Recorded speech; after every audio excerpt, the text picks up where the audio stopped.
on a l'œil qui frise pas. Ça va? Notre œil ne frise pas. Merci à vous d'être venus. En tous les cas, moi je suis très heureuse de recevoir le 4e personnage de l'État qui est une femme. Pour la première fois, une femme est présidente de l'Assemblée nationale.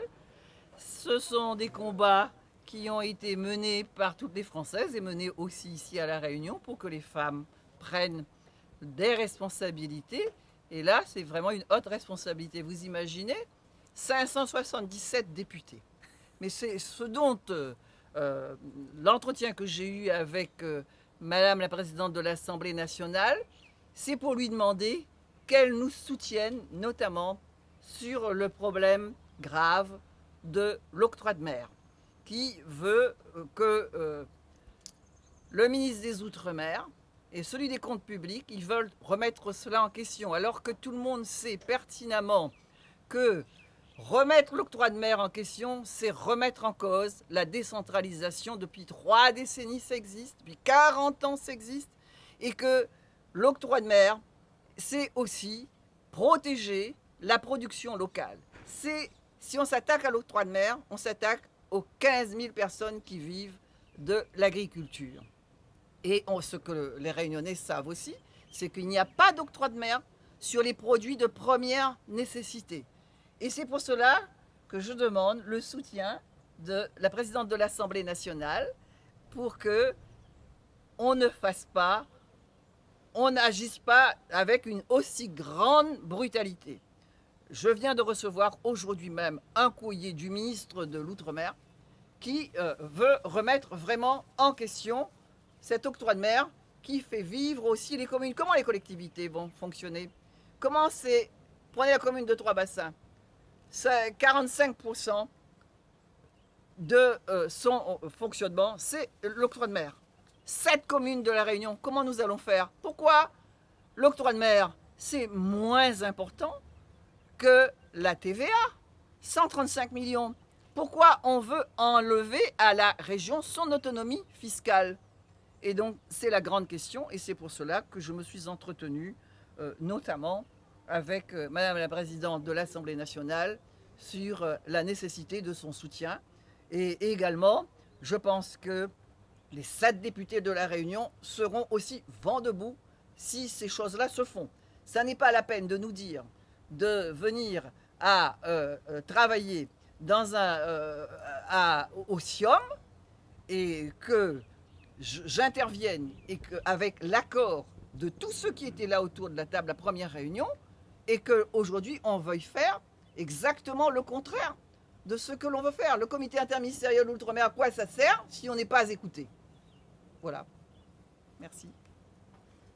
D'autres dossiers évoqués avec Madame? Alors, nous avons évoqué un certain nombre de dossiers. Moi d'abord, je voudrais vous dire qu'on est très heureux avec le président Pancher d'être ici à La Réunion pour un déplacement de 2 jours et demi que nous avons organisé avec l'ensemble des élus locaux. Il nous paraît extrêmement important de pouvoir venir ici, rencontrer, échanger avec les élus, avec les habitants et voir toutes les problématiques spécifiques à La Réunion, mais aussi toutes les réussites de La Réunion parce qu'il y en a. Et donc nous avons pu avoir un échange très fourni avec Madame la Présidente sur la question évidemment institutionnelle, sur les questions de fiscalité, sur les questions de mobilité, de production d'énergie, d'autonomie alimentaire également, de foncier, de logement. On a abordé tous les sujets qui intéressent les Réunionnais au premier plan. C'est pour cela que nous sommes venus, pour pouvoir avoir des discussions très franches et très ouvertes sur l'ensemble des problématiques, mais aussi l'ensemble des réussites, parce que les Outre-mer sont la richesse de la France, c'est la France en grand, c'est la France par-delà l'ensemble des océans, c'est la France sur laquelle le soleil ne se couche jamais. Et je crois qu'on ne le dit pas suffisamment. Les Outre-mer sont vraiment un atout. C'est ce qui fait que la France est unique par rapport aux autres pays du monde.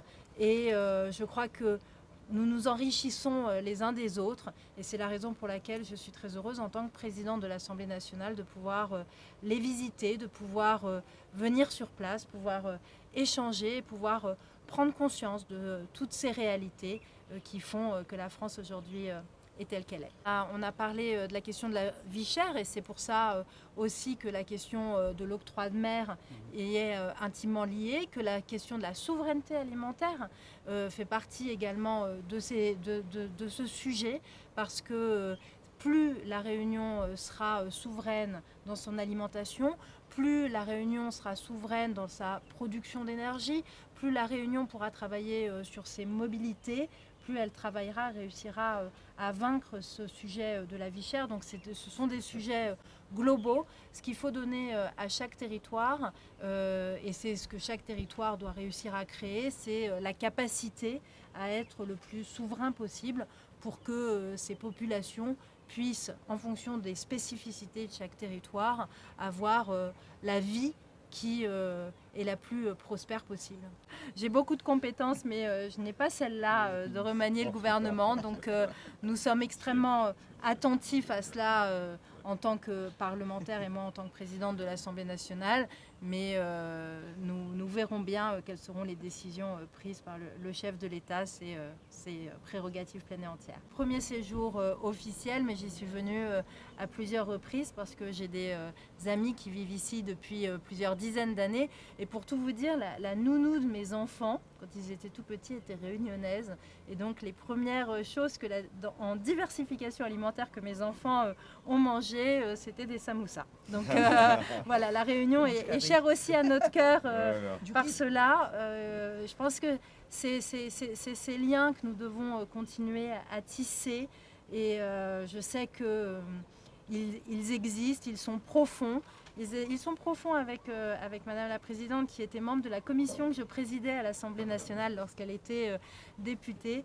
Et je crois que c'est ça toute la beauté de notre République. On a un programme de visites et d'échanges qui est extrêmement chargé et qui est très diversifié, qu'on a construit avec les députés locaux et je tiens vraiment à les remercier pour cela parce que c'est important de pouvoir vraiment construire ces déplacements avec les élus qui connaissent leur territoire et qui connaissent les lieux, les personnes, les associations qui œuvrent et qui sont intéressantes à rencontrer. Donc vraiment, ça, c'est très important. Donc je vous dirai dans 2 jours et demi ce que j'en retiens. Mais en tout cas, ce qui est vraiment fondamental et ce que j'espère nous apportons aussi lorsque nous faisons ce type de déplacement, c'est dire à quel point nous considérons chaque parcelle du territoire de la même façon et qu'il n'y a pas des Français plus éloignés que d'autres. Chacun mérite l'entière attention de la représentation nationale et c'est la raison pour laquelle, en tant que président de l'Assemblée nationale, j'ai l'intention de me déplacer partout sur le territoire français. Merci. Merci à vous. Merci. Merci. Merci beaucoup. Merci. Merci. Merci.